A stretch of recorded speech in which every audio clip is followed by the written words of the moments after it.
Let's go!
ಕಾಶಿಪುರದ ಮಹಾಮಂತ್ರಿಯಾದ ನಾನು ಅಡಿವಿಪ್ಪ ಎನ್ನುವ ನಾಮಾಂಕಿತ ಸಕಲರ ಓಲಗ ಸೇರಿದ ಹಾಗಾಯಿತು.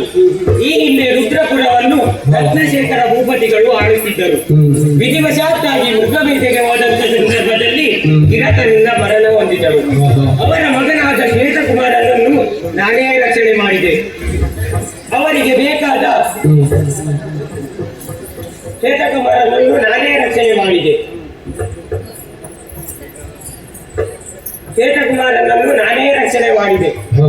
ಇದೇ ದಿನ ಪಟ್ಟಬಂಧ ಮಹೋತ್ಸವಕ್ಕೆ ನಾರದರ ಆಗಮನವಾಯಿತು. ಪಟ್ಟವೇರುವ ಮುನ್ನ ಪಟ್ಟ ಧರಿಸಿಯೇ ಪಟ್ಟವೇರಬೇಕೆಂಬುದು ನಮ್ಮ ರಾಜ್ಯದ ಸಂಪ್ರದಾಯವಾದುದರಿಂದ ನಾರದ ಮುನಿಗಳು ತಿಳಿಸಿದ ವಿಚಾರವೇನೆಂದರೆ, ನಮ್ಮ ಶ್ವೇತಕುಮಾರನಿಗೆ ತಪ್ಪುವುದಾದ ಹುಡುಗಿ ಕಾಶಿಪುರದ ಶೂರಸೇನನ ಮಗಳು ಶಿವೆ ಎನ್ನುವುದಾಗಿ. ಅವರ ಅನುಜ್ಞೆಯಂತೆ ನಾನು ಕಾಶಿಪುರದಡೆಗೆ ನಡೆಯುತ್ತಿದ್ದೇನೆ. ಕಳಬೇಕೆ ಹೊರಡುತ್ತೇನೆ.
ಪರಮ ಪಾವನ ಪುಣ್ಯಕ್ಷೇತ್ರ ತಾರು ಪವಿತ್ರ ಸುರನದಿ ಗಂಗೆ ಹೊರೆಯಂತ ಪಾವನ ಸ್ಥಳ.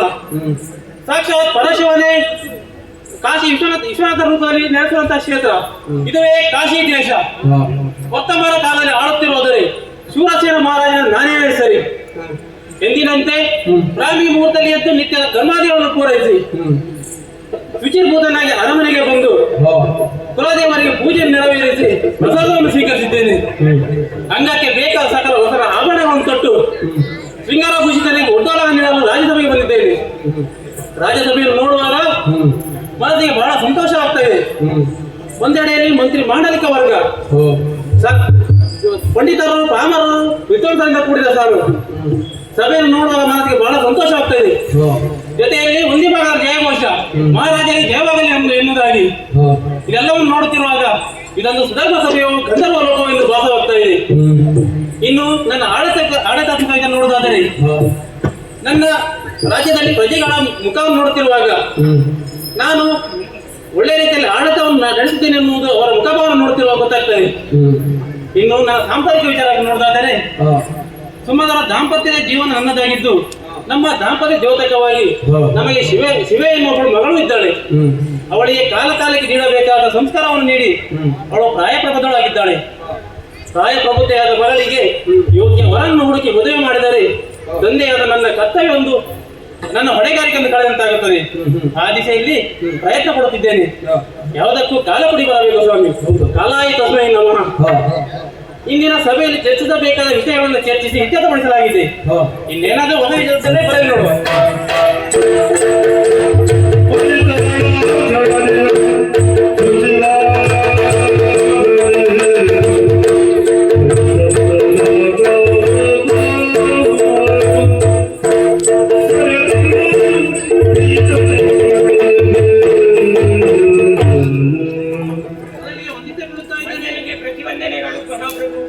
ನಾವು ಬಹಳ ದೂರ ಅಂತ ಬಂದಿರೋ ಕಾಣ್ತಿದ್ದೀರಿ. ದಣಿ ಮಾಡಿಸಲು ಕುಡಿಯಲು ಏನಾದ್ರು ಬೇಕಾದ್ರೆ ಕೇಳಿ ಪಡೆಯಬಹುದು. ತಮ್ಮ ದ್ವಾರಪಾಲಕರು ನನ್ನನ್ನು ಅದರ ಆತಿಥ್ಯದಿಂದ ಸತ್ಕರಿಸಿದ್ದಾರೆ. ಓ, ಬಹಳ ಸಂತೋಷ. ತಮ್ಮನ್ನು ನಾನು ಇದುವರೆಗೆ ಕಂಡವನಿಲ್ಲ. ತಾವು ಹೊರ ರಾಜ್ಯದಿಂದ ಬಂದವರ ಕಾಣ್ತಿದ್ದೀರಿ. ನಿಮ್ಮ ಪರಿಚಯ ಕೇಳಬಹುದೇ? ತಾವು ಯಾರು, ಇಲ್ಲಿಯ ತನಕ ಬಂದಿರೋ ಕಾರಣ ಏನಂತ ಕೇಳಬಹುದೇ? ಹಾಗಾದರೆ ಆಲಿಸಿರಿ.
ತಾವು ತಿಳಿದಂತೆಯೇ ನಾನು ಈ ರಾಜ್ಯದವನಲ್ಲ.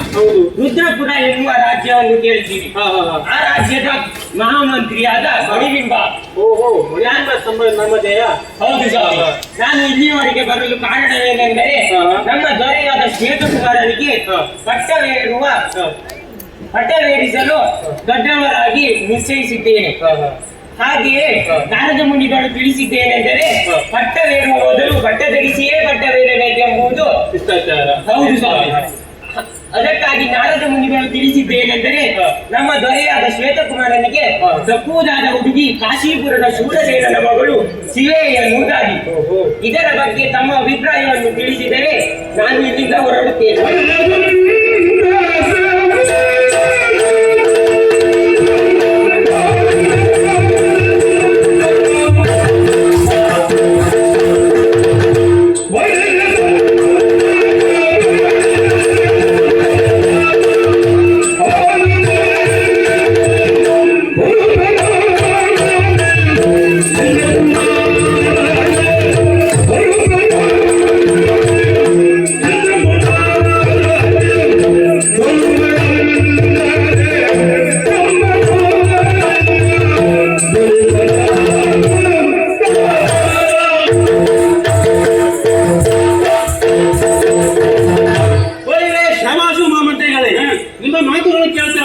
ಬಹಳ ಸಂತೋಷವಾಗ್ತಾ ಇದೆ. ತಂದೆಯಾದ ನಾನು ರಾಯಪ್ರಭುತೆಯಾದ ಮಗಳಿಗೆ ಯೋಗ್ಯ ವರವನ್ನು ಹುಡುಕಿ ಮದುವೆ ಮಾಡಬೇಕು ಎನ್ನುವ ಒಂದು ಚಿಂತೆಯಲ್ಲಿರುವಲ್ಲಿ ತಾವು ನನ್ನ ಮಗಳನ್ನು ರುದ್ರಪುರದ ಅಧಿಕಾರಿ ಶ್ವೇತಕುಮಾರಿಗೆ ಮದುವೆ ಮಾಡಿಕೊಡಬೇಕೆಂದು ಕೇಳಿಕೊಂಡು ಬಂದಿದ್ದೀರಲ್ಲ, ಬಹಳ ಸಂತೋಷವಾಗ್ತಾ ಇದೆ. ಅದು ಕೂಡ ನಾರದರ ಮಧ್ಯೆ. ಹೌದು, ಅವರೇನು ಸಾಮಾನ್ಯರೇ. ಅವರ ಮಾತುಗಳು ನಾನು ಎಂದಿಗೂ ಅಲ್ಲಗಳೇನಲ್ಲ. ಮಂತ್ರಿಗಳೇ, ಶೂರನು ಧೀರನು ಆದಂತ ಶ್ವೇತಕುಮಾರನಿಗೆ ನನ್ನ ಮಗಳಾದ ಶಿವೆಯನ್ನು ಕೊಡಲು ನಾನು ಮನಸಾರ ಒಪ್ಪುತ್ತಿದ್ದೇನೆ. ಹಾಗೆ ನಮ್ಮ ಕುಲಪುರೋಹಿತರಲ್ಲಿ ಕೇಳಿ ಶುಭ ಮುಹೂರ್ತ ನೀರಿಸಿ ತಮಗೆ ಓಲೆ ಕಳುಹಿಸುತ್ತೇನೆ. ತಾವು ವಿಪಣ ಸಮೇತರಾಗಿ ಬಂದು ಮದುವೆ ಕಾರ್ಯಕ್ರಮ ಸಂಭ್ರಮ ನಡೆಸಿಕೊಂಡು ಹೋಗಿರುತ್ತೆ. ಬನ್ನಿ.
ಶ್ವೇತಕುಮಾರನ ಅವಮಾನಿಸುತ್ತದ ನಾನು ನಿತ್ಯ ವಿಧಿಯಂತೆ ಸಭೆಗೆ ಆಗಮಿಸುತ್ತೇನೆ. ಇಂದಿನ ಸಭೆಯನ್ನು ನೋಡ್ತಿರುವಾಗ ಮನಸ್ಸಿಗೆ ಸಹ ಬಹಳ ಸಮಾಧಾನವಾಗಿದೆ ಹಾಗೂ ಆನಂದವಾಗಿದೆ.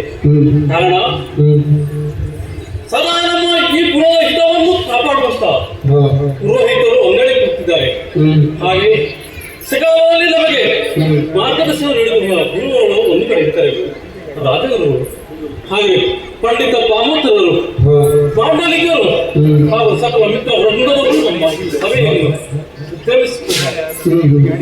ನನ್ನ ಸಭೆಯನ್ನು ನೋಡುತ್ತಿರುವಾಗ ಯಾವ ಒಂದು ಕೊರತೆಯೂ ನನ್ನ ಪಾಲಿಗೆ ಇಲ್ಲ ಅನ್ನುವ ಭಾವನೆ ನೋಡ್ತಾ ಇದೆ.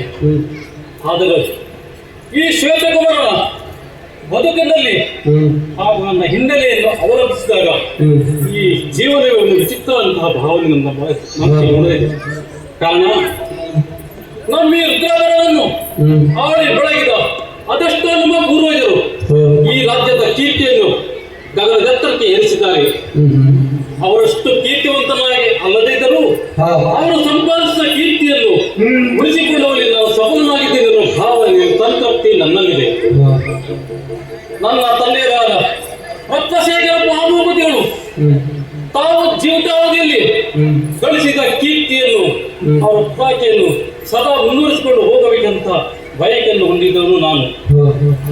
ರಾಜ್ಯ ಆಡಳಿತವನ್ನು ಆಡಳಿತವನ್ನು ನನ್ನ ಕೈ ಹಿಡಿತದಲ್ಲಿ ಇಟ್ಟುಕೊಂಡಾಗಲೂ ನನಗೆ ತಂದೆಯವರ ಮಾರ್ಗದರ್ಶನವಾಗಿ ಉಪದೇಶವಾಗಿ ಸಿಗಲಿಲ್ಲ. ಕಾರಣ ನಾನು ಚಿಕ್ಕವನಿಂದಾಗಲಿ ತಂದೆಯನ್ನು ಕಳೆದುಕೊಂಡವ. ಅದೊಂದು ದಿನ ಮಗಬೇಡೆಗೆ ಹೋದಂತ ನನ್ನ ತಂದೆ ರತ್ನಶೇಖರ ಮಹಾಭೂಪತಿಗಳು ಒಬ್ಬ ಯುವಕನಿಂದ ಹತರಾದಂತೆ. ಆ ಸಮಯದಲ್ಲಿ ಚಿಕ್ಕ ಮಗುವಾದ ನನ್ನನ್ನು ಮಹಾಮಂತ್ರಿಗಳ ಮಣಿಬಿಂಬ ಪಕ್ಕದಲ್ಲಿ ಕರೆದು ಹೇಳಿದಂತೆ, ಮಣಿಬಿಂಬ, ನನ್ನ ಜೀವಿತಾವಧಿ ಇಲ್ಲಿಗೆ ಮುಗಿಯಿತು. ಆದರೆ ನನ್ನ ಕುಡಿ ಇನ್ನಷ್ಟು ಬೆಳೀತಾ ಇದೆ.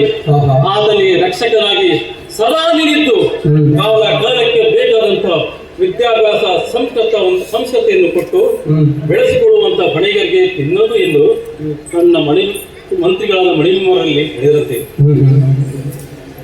ನಮ್ಮ ತಂದೆಯವರ ಮಾತನ್ನು ಶಿರಸ ವಹಿಸಿ ಮಣಿಬಿಂಬ ನನ್ನನ್ನು ಸಾಕಿ ಸಲಹೆ ಯೋಗ್ಯ ರೀತಿಯಲ್ಲಿ ವಿದ್ಯಾಭ್ಯಾಸ ನೀಡಿ ಒಬ್ಬ ಯೋಗ್ಯ ವ್ಯಕ್ತಿಯನ್ನಾಗಿ ಮಾಡುವಲ್ಲಿ ಸಫಲರಾದರು.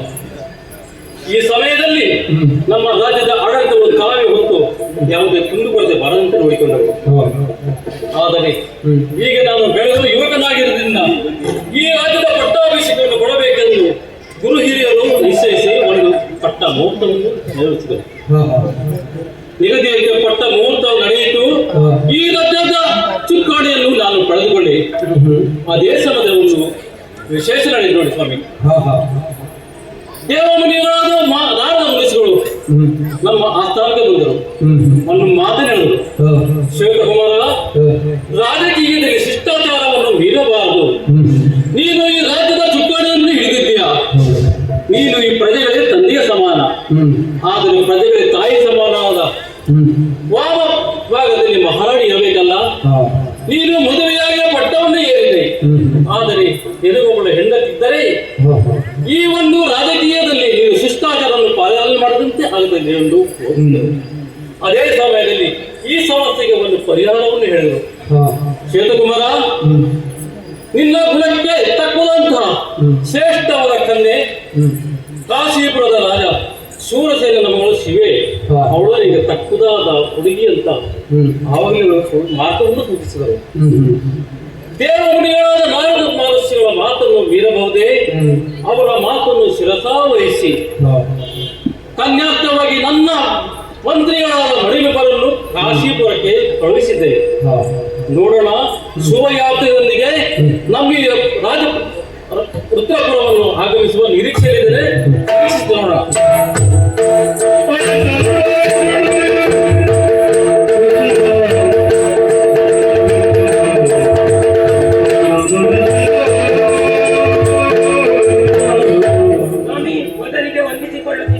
ಶುಭವಾಗಲಿ ಮಹಾಮಂತ್ರಿಗಳೇ. ನನ್ನಿಂದ ಅನುಜ್ಞೆಯನ್ನು ಪಡೆದುಕೊಂಡು ತಾವು ಕಾಶೀಪುರದ ಕಡೆ ಹೋದವರಲ್ಲಿ ಅವರಿಗೆ ಸಾಕು. ನಿಮ್ಮ ಮುಖಾರವನ್ನೇ ನೋಡಿದಾಗ ಕಾಶಿಯಿಂದ ಉತ್ತರವರೆಗೆ ನಡೆದುಕೊಂಡಂತ ಧ್ವನಿಯು ನಿಮ್ಮ ಮುಖದಲ್ಲಿ ಕಾಣ್ತಾ ಇಲ್ಲ. ಕಾರಣ ಸ್ವಾಮಿ, ಏನೋ ಒಂದು ಕಾರ್ಯ ಸಾಧನೆ ಮಾಡಿಕೊಂಡ ಆ ಒಂದು ಸಂತಸದ ಮುಖ ಭಾವ ನಮಗೆ ಕಾಣ್ತಾ ಇದೆ. ಭಕ್ತಿಗಳೇ, ತಾವು ಹೋದ ಕಾರ್ಯ ಏನಾಯ್ತು? ಸ್ವಾಮಿ, ನಾವು ತಿಳಿಸದಂತೆ ನಾನು ಕಾಶಿಪುರಕ್ಕೆ ಹೋದೆ. ಸೂರ್ಯಸೇನನನ್ನು ಕೊಂಡು ಮಾತನಾಡಿಸಿದ್ರಾ? ಹೌದು ಸ್ವಾಮಿ. ಅವರು ನನ್ನ ಮಾತಿಗೆ ಮನಸ್ಸಾರೆ ಒಪ್ಪಿದರು ಸ್ವಾಮಿ. ಅಂದರೆ ಈ ಶ್ವೇತಕುಮಾರನಿಗೆ ತಮ್ಮ ಮಗಳಾದ ಶಿವೆಯನ್ನು ದಾರಿಯಲ್ಲಿ ಕೊಡಲು ಶೂರಸೇನ ಮಹಾರಾಜರು ಒಪ್ಪಿಗೆ ಇದ್ದಾರೆ. ಹೌದು ಸ್ವಾಮಿ. ಹಾಗಾದರೆ ಈ ಶುಭ ಸಮಾಚಾರವನ್ನು ಕೇಳುವಂತ ಆ ಕ್ಷಣಕ್ಕಾಗಿ ನಾನು ಕಾಯ್ತಾ ಇದ್ದೆ. ಅದೇ ತರ ಈ ಸದ್ಯಕ್ಕೆ ಮುಹೂರ್ತ ಏನಾದರೂ ತಾವು ಕೇಳಿದ್ದೀರಾ? ಹೌದು ಸ್ವಾಮಿ. ಯಾವುದಂತೆ? ನಾಳೆನೇ ಮುಹೂರ್ತವಿದೆಯಂತೆ. ನಾವು ಇಬ್ಬರೇ ಸಮೇತರಾಗಿ ಕಾಶಿಪುರಕ್ಕೆ ಬರಬೇಕಂತೆ. ಓಹೋ, ತಾವು ಹೋದ ಕಾರ್ಯ ಸಫಲವಾಯಿತು. ಮುಹೂರ್ತ ಶೀಘ್ರದಲ್ಲಿ ಇದೆ ಅಂತಂದ್ರೆ ನಾವು ಏಕೆ ತಡ ಮಾಡಬೇಕು? ನಮ್ಮ ಸಕಲ ದಿಬ್ಬಣವನ್ನು ತಯಾರು ಮಾಡಿ ನಾವು ನೇರವಾಗಿ ಕಾಶಿಪುರಕ್ಕೆ ಹೋಗೋಣ.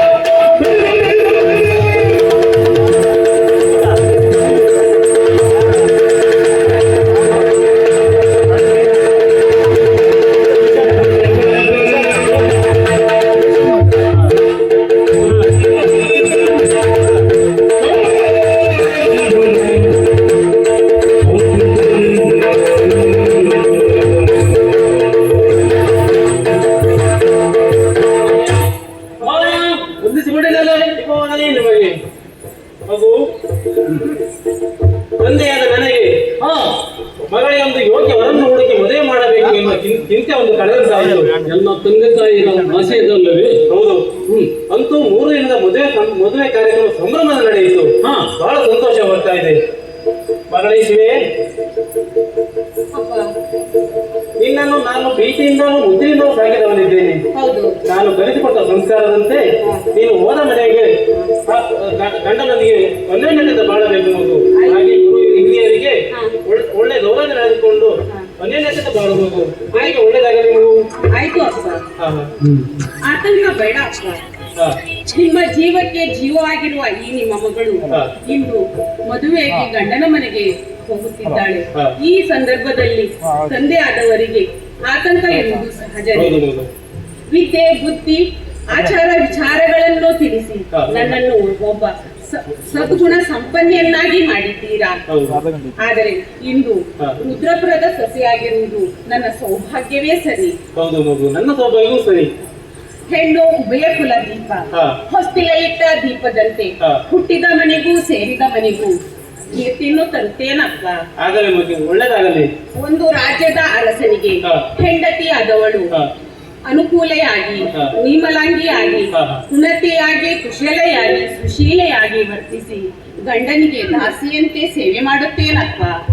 ಅಷ್ಟೇ ಅಲ್ಲ, ಮಂತ್ರಿಯಂತೆ ಸಲಹೆ ಸೂಚನೆಗಳನ್ನು ಕೊಟ್ಟು ಗಂಡನನ್ನು ಸರಿದಾರಿಯಲ್ಲಿ ನಡೆಯುವಂತೆ ಪ್ರೇರೇಪಿಸುತ್ತೇನೆ. ಆಗಾಗ ತಾಯಿಯ ಸ್ಥಾನದಲ್ಲಿದ್ದು ಗಂಡನ ಆರೋಗ್ಯವನ್ನು ನೋಡಿಕೊಂಡು ಅನುಕೂಲಕರವಾದ ಸಹಜೀವನವನ್ನು ನಡೆಸುತ್ತೇನೆ.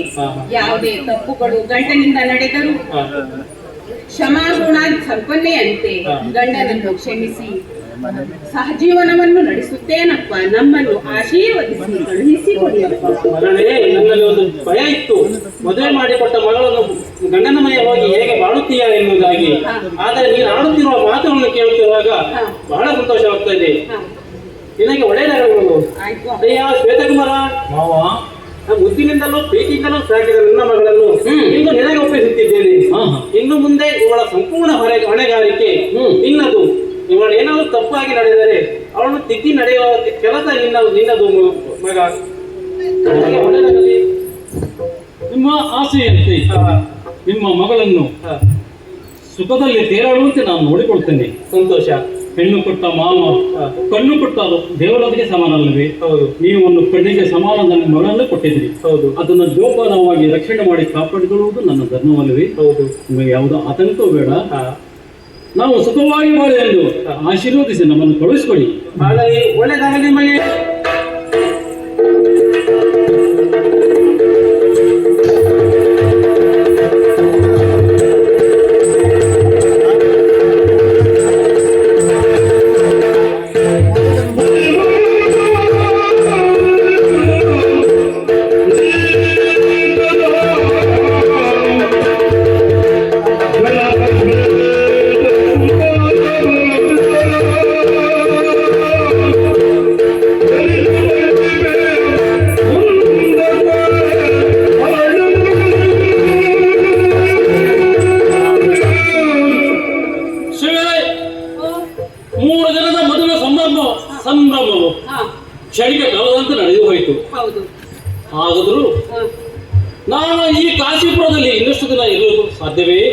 ಇಲ್ಲವಲ್ಲ?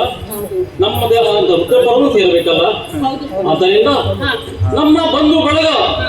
ನಮ್ಮ ಪರಿವಾರ ಸಮೇತರಾಗಿ ನಾವು ಈಗ ಉತ್ತರ ಕಡೆಗೆ ಹೋಗಬೇಕಾಗಿದೆ. ಆಯ್ತು ಸ್ವಾಮಿ. ಇಲ್ಲಿಂದ ಪ್ರಯಾಣವು ಬಹಳ ದೂರದಲ್ಲಿರುವುದರಿಂದ ಪ್ರಯಾಣಕ್ಕೆ ಬೇಕಾದ ಸಕಲ ವ್ಯವಸ್ಥೆಗಳನ್ನು ಮಾಡುವಂತೆ ನಾವು ನಮ್ಮ ಮಂತ್ರಿವರ್ಗ ಹಾಗೂ ಇತರರಿಗೆ ಸೂಚಿಸುತ್ತೇವೆ. ಆದ್ದರಿಂದ ಬಹಳ ಹೊತ್ತು ಕಳೆದಲ್ಲ, ಆದಷ್ಟು ಬೇಗ ನಾವು ಉತ್ತರವಾಗಿ ನಡೆಯುವಂತೆ.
ಯಾರಂತ ಅವಶ್ಯಕತೆ ಇರುತ್ತೆ.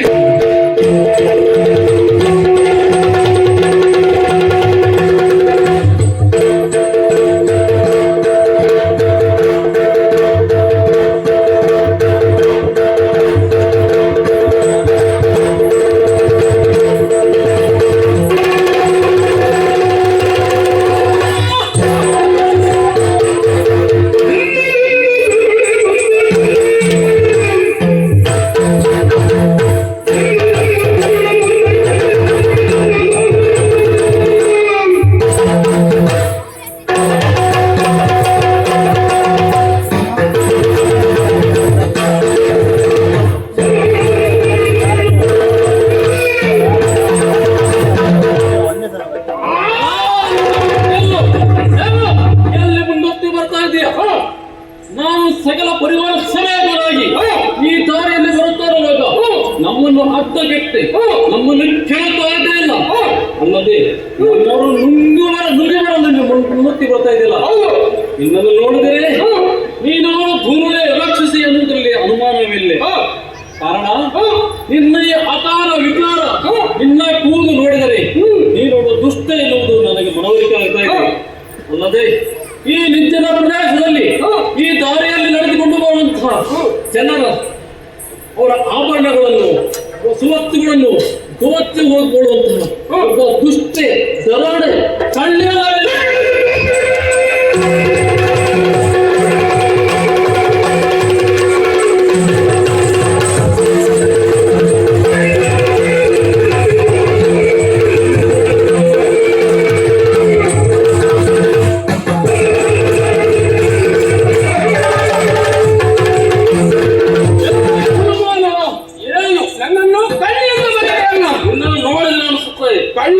ಕಳ್ಳಿಯಾಗಿದ್ದರೆ ಇಷ್ಟೊತ್ತಿನೊಳಗೆ ಮನೆಯಲ್ಲಿ ನಿಂತು ನಿಮ್ಮ ಎಲ್ಲರ ಆಭರಣಗಳನ್ನು ದೋಚಿದಿದ್ದೆ. ನನಗೆ ನಿಮ್ಮ ಆಭರಣಗಳ ಅವಶ್ಯಕತೆ, ನನಗೆ ಮಾನವರ ಮಾಂಸ ಬೇಕು. ನಿನ್ನನ್ನು ಹಲ್ಲಿಗೆ ಹಲ್ಲು ತಾಗದಂತೆ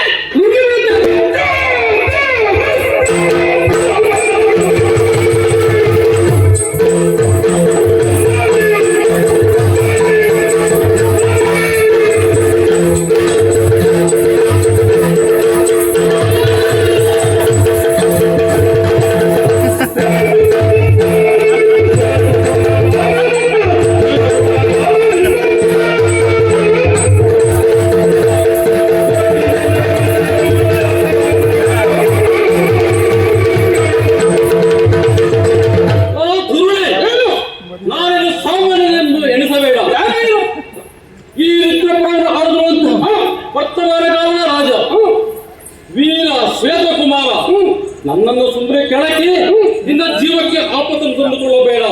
ಈಗ ಸಾರಿತಾರೆ ಹೇಳ್ತಿದ್ದಾರೆ, ದಾರಿ ಬಿಟ್ಟು ತೊಲಗು, ಇಲ್ಲದೇ ಇದ್ದರೆ ನಿನ್ನ ಶಿರಚ್ಛೇದನ ಮಾಡಿ.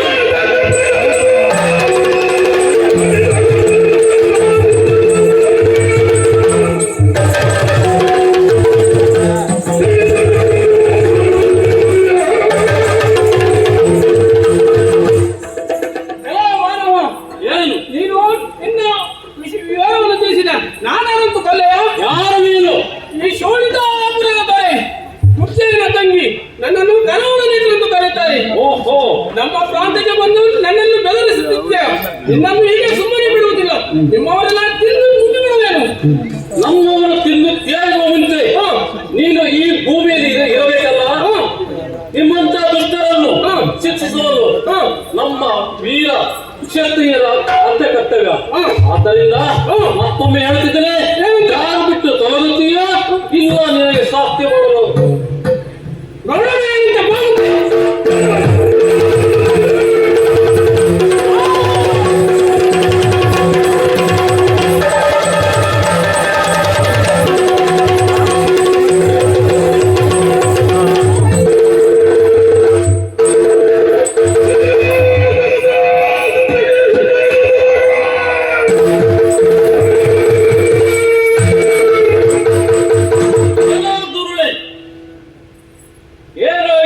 ಆರ್ಭಟ. ಆವಾಗ ಏನು ಅಂದ್ರೆ ಸಾರಿ ಹೇಳಿದ್ದೀನಿ, ಬರಬೇಡ, ದಾರಿಗೆ ಅಡ್ಡವೇ ನಿಲ್ಲಬೇಡ ಅಂತ. ನಿನ್ನಂತಹ ದುಷ್ಟರು ಈ ಭೂಮಿಯಲ್ಲಿ ಇರುವುದು ಮಹಾ ಅಪರಾಧ ಸರಿ. ನಿಮ್ಮಂತವರು ಬಿಟ್ಟರೆ ಅದೆಷ್ಟೋ ಸಜ್ಜನರು ತಮ್ಮ ಜೀವವನ್ನೇ ಕಳೆದುಕೊಳ್ಳಬೇಕಾಗುತ್ತದೆ. ಆದ್ದರಿಂದ ಶಿಬಿರಕ್ಷಿತರಾದ ನಾವು ನಿಮ್ಮಂತಹ ದುಷ್ಟರಿಗೆ ಶಾಸ್ತಿ ಮಾಡಬೇಕಾದ ಕರ್ತವ್ಯವಿಲ್ಲ. ಈಗ ನಿನ್ನ ಶಿರವನ್ನೇ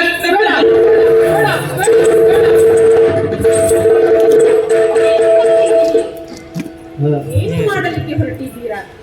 ಇಂತಹ ದುಷ್ಟರಿಗೆ ತಕ್ಕದ ಶಿಕ್ಷೆ ಕೊಡದೇ ಇದ್ದರೆ ನಮ್ಮಂತವರು ಈ ಭೂಮಿ ಮೇಲೆ ಇಷ್ಟದಾದ್ರೂ ಏನು ಪ್ರಯೋಜನ? ಶಾಂತರಾಗಿ ಸ್ವಾಮಿ, ಶಾಂತರಾಗಿ. ವೀರರು ಶೂರರು ಆದ ತಾವು ತಮ್ಮಿಂದ ಹಲ್ಲೆ ಆಗದು. ಯಾಕೆ ಇವಳು ಶಿಕ್ಷೆ ಇವಳ ಶಿಕ್ಷೆ ಹೇಗಿರಬೇಕು ಅಂದರೆ ಇವಳೊಬ್ಬಳು ಹೆಣ್ಣು. ಮಹಾ ಪಾಪಗಳಲ್ಲೇ ಒಂದಾಗಿರುವುದು ಸ್ತ್ರೀ ಹತ್ಯೆ. ಸ್ತ್ರೀ ಹತ್ಯೆ ಮಹಾಪಾಪ.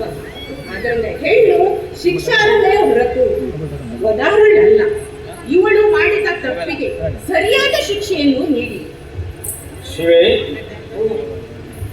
ನಿನ್ನಂತ ಸತಿಯನ್ನು ಪಡೆದು ನನ್ನ ಪುಣ್ಯ ಅಂತ ಭಾವಿಸುತ್ತೇನೆ. ಕಾರಣ ಕೋಪದಲ್ಲಿ ನಾನು ಕರದಲ್ಲಿ ಇಡುವ ಕತ್ತಿಯಿಂದ ಈಕೆಯ ಶಿರವನ್ನು ಮುಂದಾದೆ.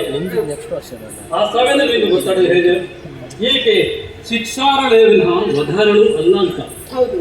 ಅದಕ್ಕೆ ಹೇಳುವುದು, ಒಂದು ಹೆಣ್ಣಿನ ಅಂತರಂಗವನ್ನು ಇನ್ನೊಂದು ಹೆಣ್ಣು ಕೊಲ್ಲಳು ಅಂತ. ಹೆಣ್ಣಾದ ನೀನು ಇನ್ನೊಬ್ಬ ಹೆಣ್ಣಾದ ಆಕೆಯ ಮೇಲೆ ಕರುಣೆಯನ್ನು ತೋರಿಸಿದೆ. ಆದರೂ ಈಕೆ ಮಾಡಿದ ದುಷ್ಕೃತ್ಯವನ್ನು ನಾವು ಸಮರ್ಥಿಸಬಹುದೇ? ಇಲ್ಲವಲ್ಲ. ಇವಳನ್ನು ಶಿಕ್ಷಿಸದೆ ಹೀಗೆ ಬಿಟ್ಟಿದರೆ ಮುಂದೊಂದು ದಿನ ಇನ್ನೊಂದು ಅವಾಂತರಕ್ಕೆ ಹೀಗೆ ಕಾರಣವಾಗುವುದಿಲ್ಲವೇ? ಆದ್ದರಿಂದ ಇನ್ನು ಮುಂದೆ ಯಾವುದೇ ಈ ರೀತಿಯ ತುನ್ನಡತೆಯನ್ನು ಅಪರಾಧವನ್ನು ಮಾಡಲು ಈಕೆಗೆ ಕರಗಳೇ ಇಲ್ಲದಂತೆ ಈಕೆ 2 ಕರಗಳನ್ನು ಕತ್ತರಿಸಿ ಈಕೆ ತಕ್ಕ ಶಿಕ್ಷಣವನ್ನು ಬೇಡ.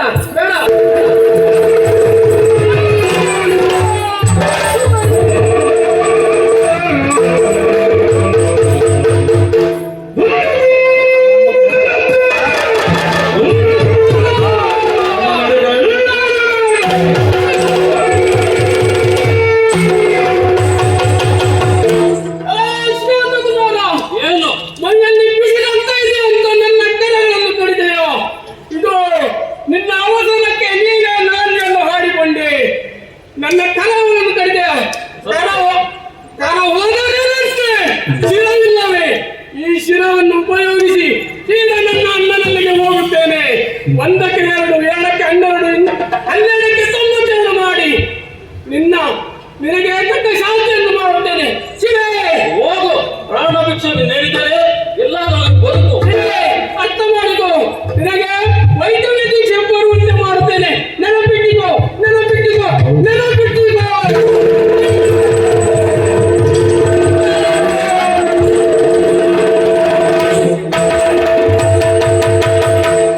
ಶಿವೆ, ತಾವೆಲ್ಲ ಬಂದಂತಹ ದೊಡ್ಡ ಗಂಡಾಂತರವು ನಮ್ಮಿಂದ ದೂರವಾಗಿದೆ.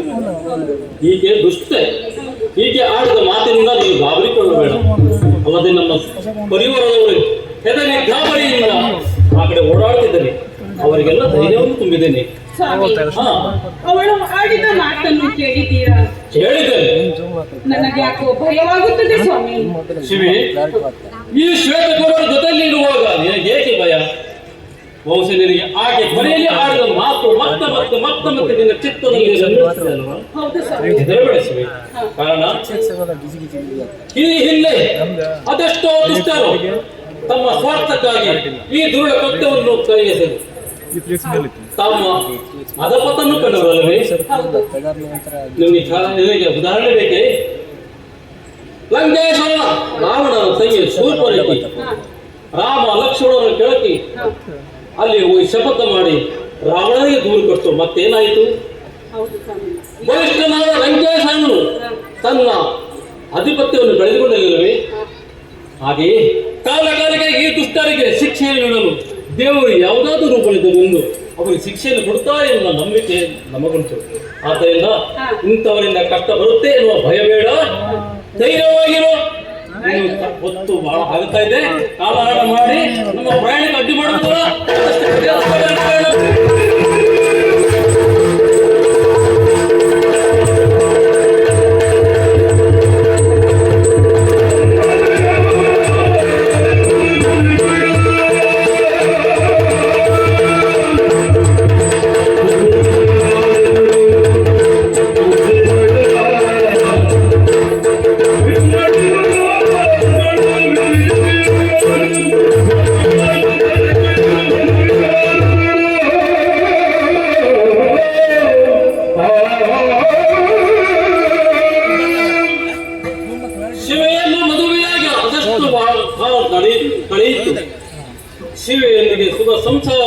ಹೋಗುತ್ತಾ ದಿನಗಳಂತೆ ಗೊತ್ತಾಗಲಿಲ್ಲ.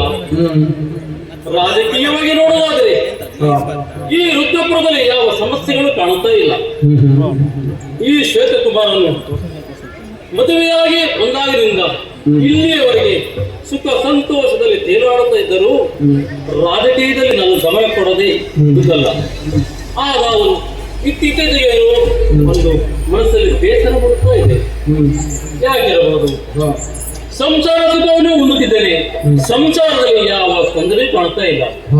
ರಾಜಕೀಯದಲ್ಲಿ ನೋಡುವಾದರೆ ಯಾವ ಸಮಸ್ಯೆಗಳು ಇಲ್ಲ. ಆದರೂ ಈ ಶ್ವೇತಕುಮಾರನ ಬದುಕಿನಲ್ಲಿ ಅದೇನೋ ಕಳೆದುಕೊಂಡಂತ ಭಾವನೆ, ಏನೋ ಬೇಸರ ಏನಿರಬಹುದು?